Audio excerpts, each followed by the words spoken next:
Welcome back, Fantasy Managers. This is Devo1099.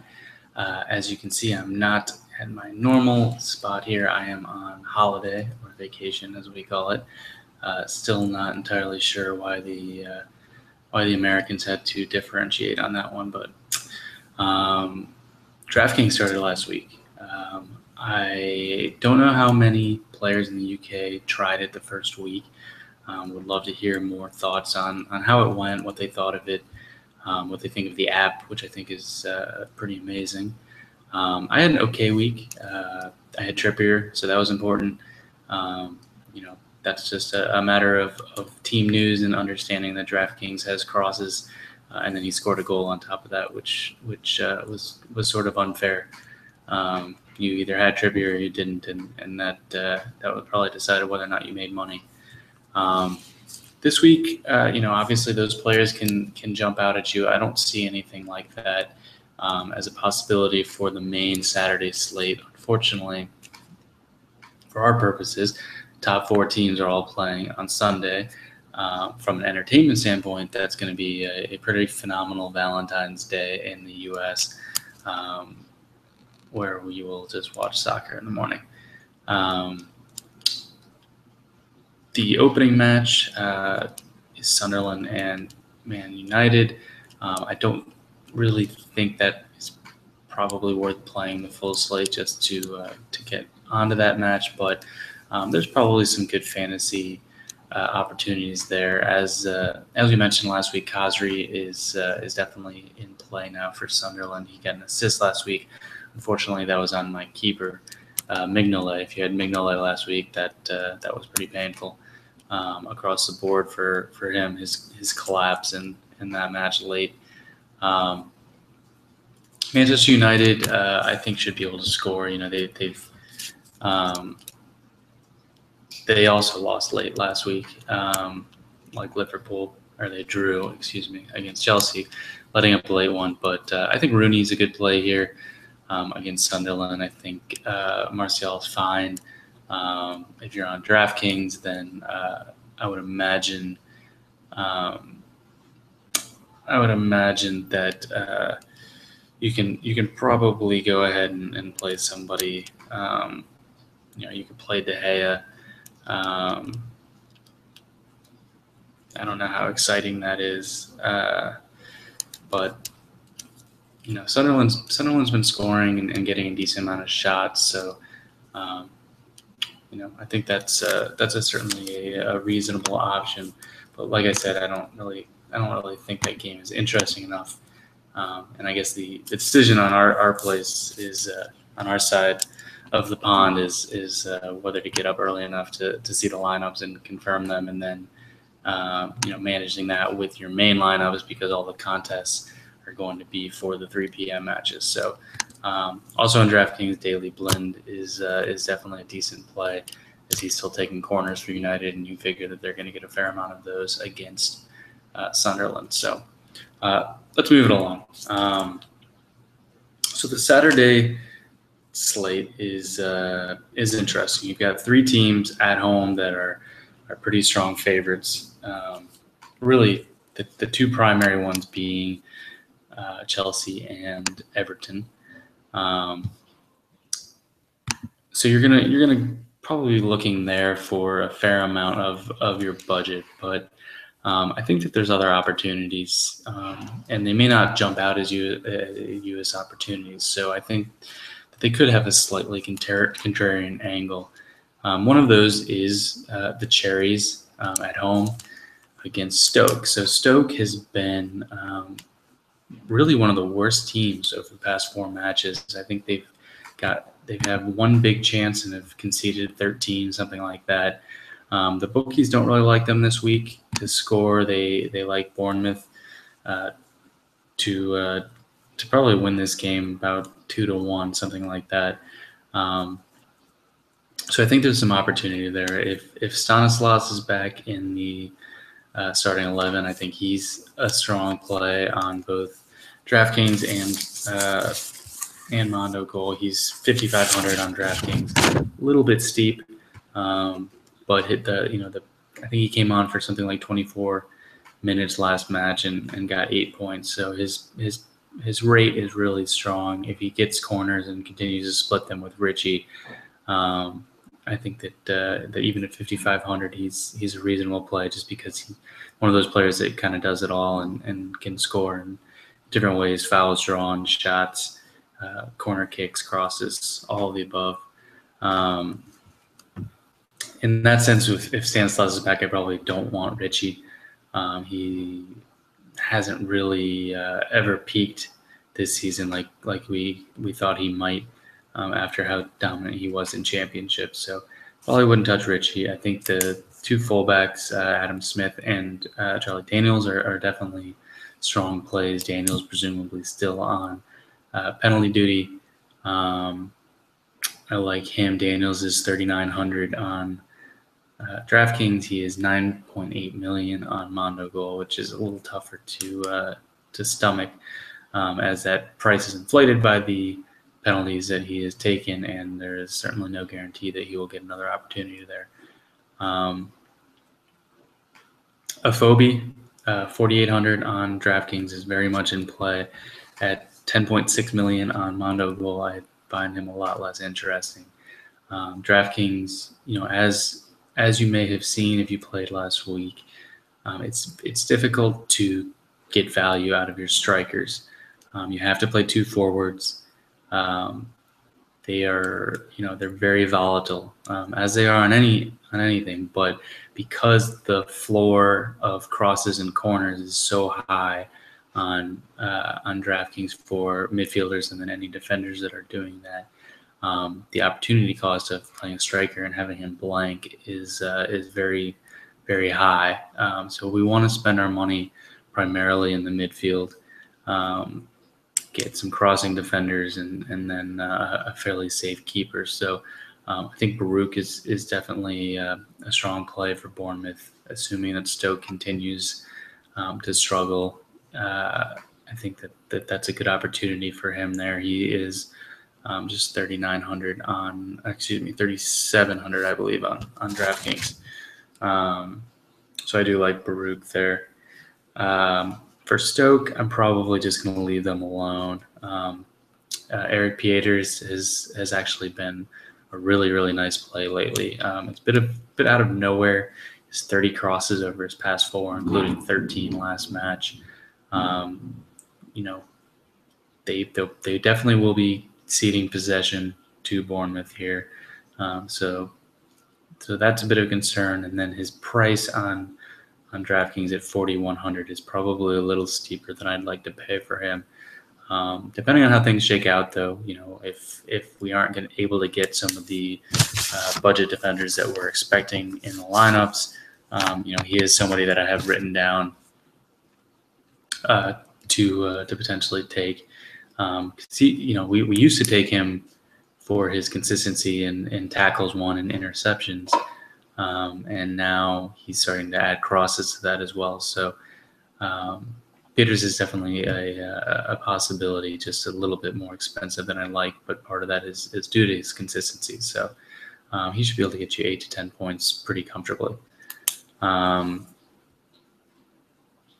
Palace is another team that I think is probably going to fly a little bit under the radar, because they're still without Balassi, now they're out without Punch, and they had been in really poor form up until last week, where they were able to escape with a draw. I do like them this week. I think part of that is I have sort of soured on Watford, and there's very good reason for this. They haven't been very good defensively. They've had a couple tough matches, but if you look at their past 4 matches, they've allowed the single most attempts in the box. So they are really not as stout defensively as we had seen them play earlier this season, and they had certainly been. They looked better than maybe they were, partially because Dini and particularly Gallo were so efficient with their chances. But I think that now there's reason to believe that there are holes in that defense, and that Palace might be able to exploit them. So right now I have several Palace players on my lineup. Depends on what happens when team news comes out tomorrow. But I think Adebayor at 4,200 on DraftKings and just 4.6 million on Mondogoal.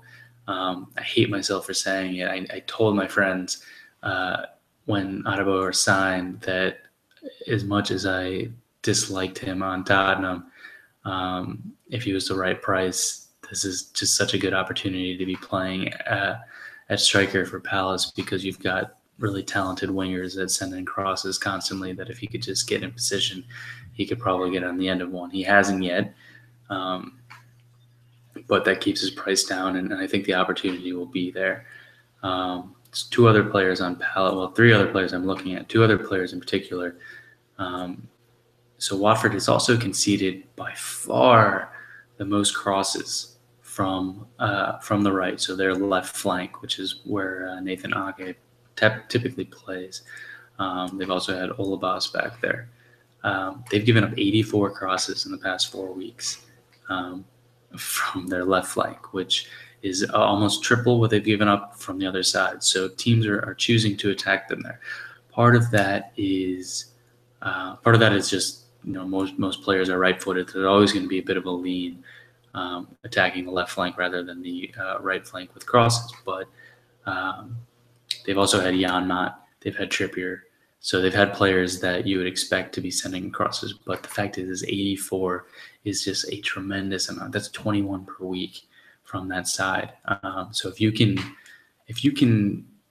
figure on even just 15 crosses, and you can narrow that down to that coming from players playing on Palace's right, you've got Joel Ward playing fullback on the right, and you've got Zaha playing winger on the right. Cabaye might even float over there occasionally. So I think that's a really good opportunity. That's one of those things where you find a statistic and you just have to trust it. You go back through the game log and you look at Trippier. He had a huge game last week on that right side. Janmaat was fine. So it's happened. It's not just this statistic that's sitting out there in thin air. I think it's something that is probably actionable. And you hope you're not wrong, but it helps that you're taking a player like Zaha, who you might consider anyhow. He's been a pretty strong option. He had an okay week last week. He's a little bit more expensive than I'd like at 5,100 on DraftKings, but he's also the type of player that he can score and get an assist and send in these crosses, and we think the floor is there for the crosses. So Zaha is more than likely going to stick in my team as long as he makes the starting 11, and that combo for a GPP contest or a large field contest of Zaha and Adebayor could really pay off, as well as Joel Ward, who's 3,400 on DraftKings, 8.2 million on Mondogoal. So keep an eye on that. I hope I'm right, and that this is something that isn't just a matter of facing Trippier and Janmaat. I'm actually going to see if I can pull up here their season stats to see if that stays consistent. But I also like Cabaye on DraftKings in particular. Because Punchin's out, he's going to be playing a little bit further up. You can't stick him at that defensive midfield role, so he could be good on Mondogoal as well.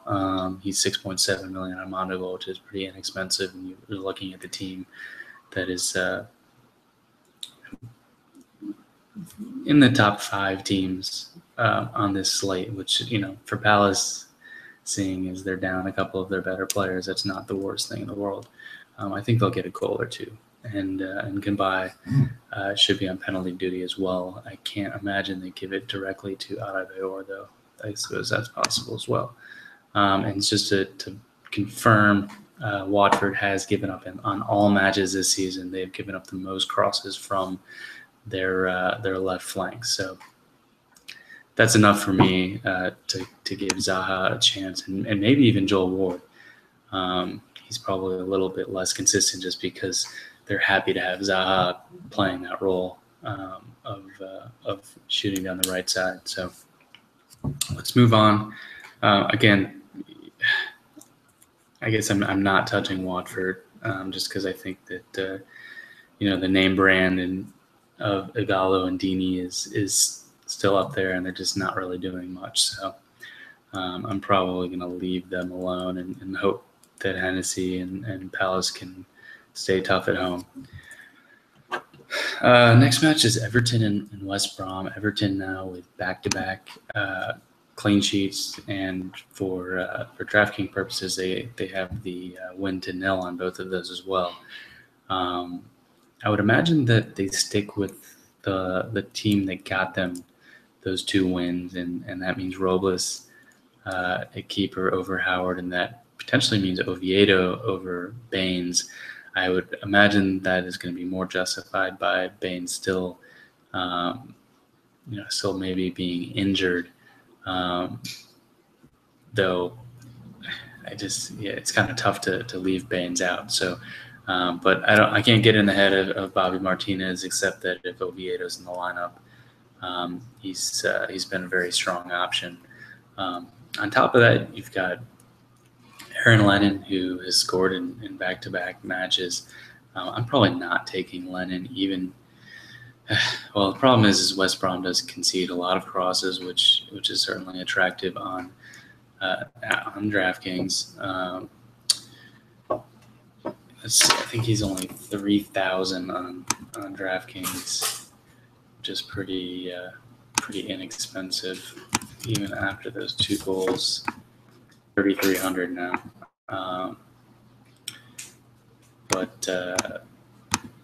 but he's coming off 23 and 15 DraftKings points. It's just pretty crazy. And then on Mondogoal, he is 7.2 million. So I didn't even write him down earlier, but I suppose he could still start. He plays ahead of one of the players I actually really like in De La Feo. But with back-to-back goals and back-to-back wins, I would imagine Lennon gets in there. And if he is in there at 3,300, I might have to find room for him. Cleverly at 4,000 is also a pretty interesting play. He does it defensively as well as in attack, and hasn't scored goals. He's got an assist, back-to-back assists, but he had 15 DraftKings points 3 games ago with 8 crosses, 4 tackles, 1. Then he had 6 tackles, 1. 2 games ago, 5 crosses last game. So he's got a few different ways he can score. I think I might like him more than Lennon. And then you've got Lukaku as well, who's going to be your center forward. He's going to be very popular on Mondogoal, maybe slightly less popular on DraftKings, just because it's harder to afford these types of players at 7,600 on DraftKings. The consistency is not going to be there from a striker that you look at him or Payet. Payet's going to average 15 to 20 points even in games that as long as they're not being dominated. Whereas Lukaku needs a goal for that to happen, and sure, he could absolutely get 1, could get 2 against West Brom. And he also, gets assists. So Lukaku's, as far as an expensive center forward goes, he's a very good play. But it's such a wide range of outcomes that he can have that if you're playing cash games, you kind of have to lean towards the higher floor players that are a little more consistent. But on Mondogoal, I'm sure a lot of managers will have them at 10.1 million just because you need to get the goals, and he's about as good as it gets there. Robles again, he's expensive now on DraftKings. He's fairly expensive on Mondogoal as well at 9.1 million. So I don't fully trust Everton's defense. I don't think that Timmy Howard was totally the problem there. Not to defend him because he's an American keeper on the national team. he makes mistakes for sure, but I don't think that 2 wins is really enough to declare that Robles is there, particularly when Newcastle has been horrible all season and Stoke is in a really, really poor run. So Robles may be fine, but probably not somebody I'm going to take. Next match, I think, is going to be surprising. It's Norwich hosting West Ham. I have not been a big West Ham fan all season. I love Payet. I just don't think he has enough help. They've done some interesting things trying to get more attackers. They've got a lot of options, but they haven't really settled on anything that works yet. And then Adrian at keeper is definitely decent, but I kind of side with the bookies. I think this is a 1-1 type match where I don't trust West Ham to go and get a win here. And I think that a lot of fantasy managers are going to load up on West Ham players, seeing as Norwich's defensive performance has not been very good. They've given up the second most big chances over the past 4 weeks. They've given up. They're tied for fourth in goal attempts in the box conceded. So really everything sort of points against Norwich here, but for whatever reason, I guess one big reason is that the bookies seem to see it as a pretty even game, and Norwich kind of scores in ways that you don't expect. So I think that there's ample risk in taking Adrian. I certainly wouldn't blame you for taking Payet here, just because they should have a fair amount of possession, and Village has proven that he's a really solid manager. So I'm talking in circles a little bit. I'm a little undecided on this. I could end up with Payet and then maybe Sam Byram. You have to assume that Byram's going to get the call. He's min salary on DraftKings. He's going to be probably a pretty chalk play if he finds his way into the starting 11 with Jenkinson out and now Tompkins out. But he on DraftKings he hit 5 points in just under 30 minutes last week. So at 2,000, you almost just take him and move on.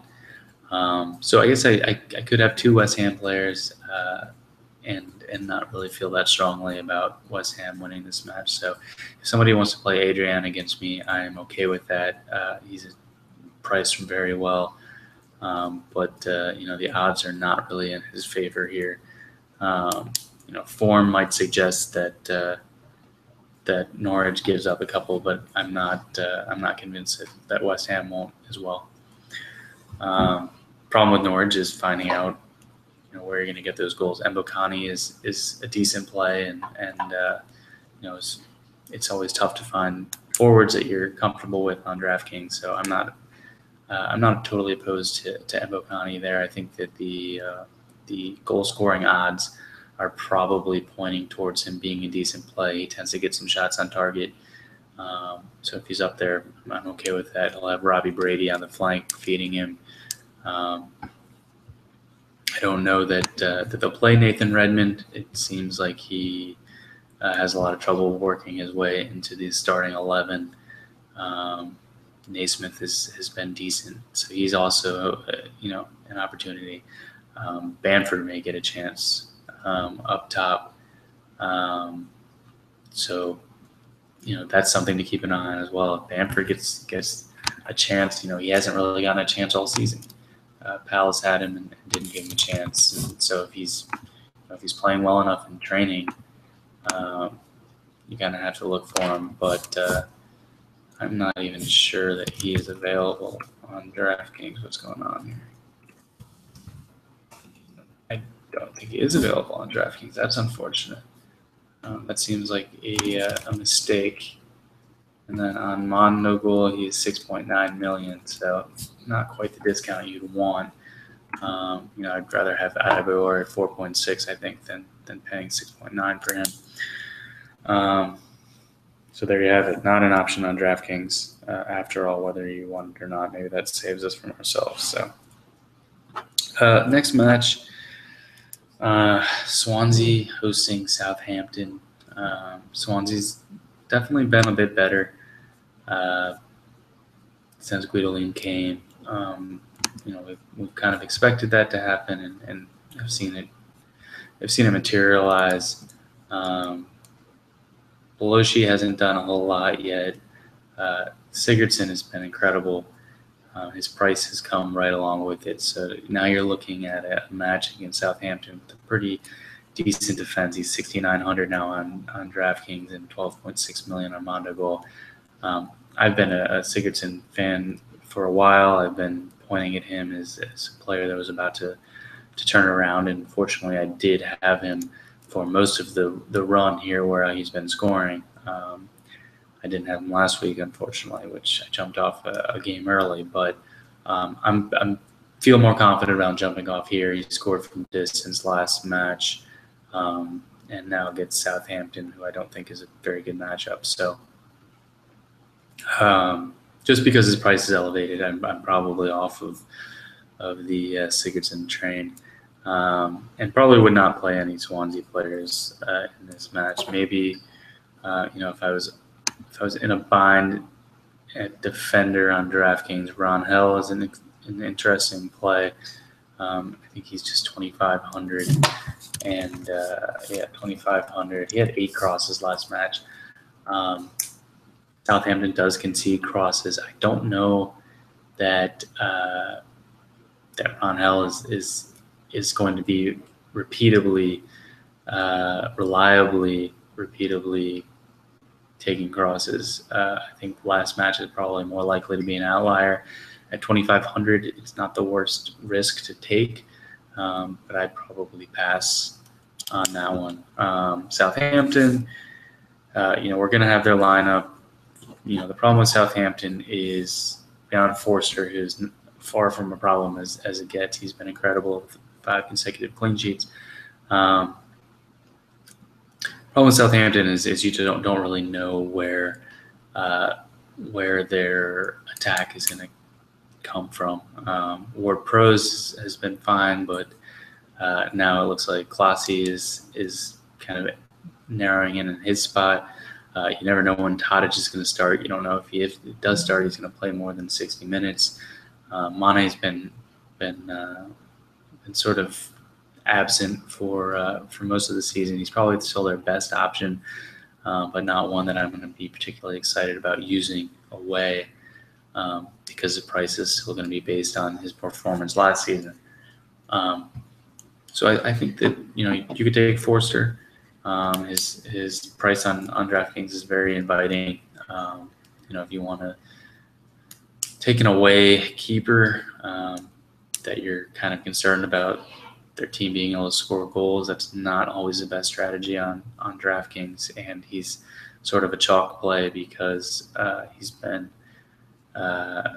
anybody who keeps 5 clean sheets in a row is going to be a chalk play. So I might be outsmarting myself, and I still might take him. I haven't really settled on my keeper. It's going to be kind of contingent. I'm more comfortable with a number of keepers this week than I am typically. So I would be fine with Forster, Baruch, Courtois. Adrian. As I said, I'm a little concerned, but I think you can certainly get away with him as well. And West Ham winning that match at Norwich would be far from shocking. So a few different options. I think, Forster's luck is going to have to run out at some point, but I don't know if Swansea is the team to do it. So he would probably be the option I would turn to there if I touched it at all. In the late match is Chelsea and Newcastle. Now that you have played DraftKings and now that you've seen what it's like to have late swap at your disposal, you see that it's a strategy. It's not just plugging in players, but it is nice to have this in your back pocket. The way to play it with Chelsea might be I don't know if Azar gets a start. He hasn't been starting. He hasn't been any good this year, but his price has also come far down, and he has a pretty high ceiling if he were to ever turn it around. So, it could be a situation where you're way down in your match and you had Oscar or you had Ivanovic, but you had enough money to get to Azar, which I guess you're probably not going from Ivanovic to Azar because there's $1,000 difference. But my point being that you don't just use a player if he's not playing and you need to put somebody else in. Sometimes you need to embrace volatility and rather than take a player that you think is going to very comfortably get you 6 or 7 points, but probably can't get you 15 and probably won't get you 0, you go and get a player who is basically going to get you 0 or 15, and hope that you get that 15 side and can come from behind. So just something, keep in mind that, the way the Draftkings late swap can be used is not just to plug in players. Sometimes if let's say that you have Diego Costa in your flex, and he costs 6,800, and then your opponent has one defender left, and with Chelsea Newcastle's the final game, you can be pretty certain that it's probably Ivanovic or Spilicueta. If you have a lead, rather than risking Costa has a blank and Ivanovic gets 6 points and they come from behind and beat you, you might just block him. If you're pretty certain, he has exactly 4,300 left, you might just take Ivanovic and just say this match is over. If he has Ivanovic, this match is over. We'll have the same player. I don't need Costa's upside because in a head-to-head, I don't care how many points I put on. So those are other ways that late swap can be used, from game theory type situations, and not obvious. Maybe the first time you play, you're just looking at it as this is a good opportunity to make sure that all my players are in the match, but just something to keep in mind as you start to get deeper into the Draftkings platform. So back to Chelsea. Courtois is a great play. Ivanovic is probably a very strong play. Spilicueta's fine. Willian, has gotten expensive. He's 10.4 million on Mondogoal. 8,000 on DraftKings, which is very, very expensive. But Newcastle concedes a fair amount of crosses. They concede corners, and this is a match that Chelsea really should dominate. So I think that you're going to see a lot of players with Chelsea players, a lot of managers with Chelsea players tomorrow. And obviously those are good plays. Costa broke his nose. Last I heard, he was going to Italy to get it fixed and coming back, which is kind of bizarre, seeing as he's Spanish. And I guess maybe there's a good nose doctor there. I don't know. But Costa's a great play on Mondogoal. 8.6 million. There's the obvious concern that he's a hothead and he manages to get a yellow or gets a red card and gets tossed or whatever it may be, but or that he re-injures his nose because he gets elbowed in the face, and that's retribution for his actions for his entire career. So not without risk, but Costa, has been, I think he's led the Premier League in penalty box touches over the past 4 weeks. So this is a good week to use him. Again, on DraftKings, he's 6,800, so a little more expensive than you'd like, but an option if you want to use him there as well, assuming that everything checks out with his nose. Bit of a risk in the late match, so you'd probably want to have him in flex, not just as a forward. But yeah, so the Sunday matches, I'm not going to really touch on too much. I do think that having the 3 staggered lineups makes things difficult. That said, these are fairly predictable lineups for the most part.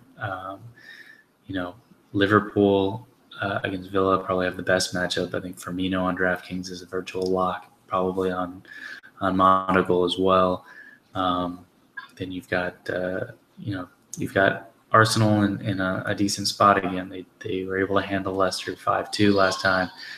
Wenger has declared that they are going to come out attacking. So this could be a high-scoring match. Actually, Chamberlain got one last week. Alexis is back. Ozil, Giroud, all of those guys are in play. Leicester, the counterattack is a great way to beat Arsenal, and so you have to look at Albrighton, Mahrez, Vardy, maybe even Fuchs, and then Spurs against City. Spurs have been great, but I don't think that an away match, now that Kompany is back, is going to actually be a particularly good option. Kompany's return is serious. Whether he can play 90 minutes is a pretty big question. But the record with him and without him is really a stark contrast. So you have to kind of back off the Tottenham players and see if that holds true. And when you've got Liverpool and Arsenal in such nice matchups, that's pretty easy to do. Sounds like Silva's going to play for City. Definitely did not think that was going to happen when I think he went to Spain to get a second opinion on his ankle, and it sounded like it was going to be weeks, not days. But it sounds like he's going to go, which is big with De Bruyne out and Navas out. So Aguero as well.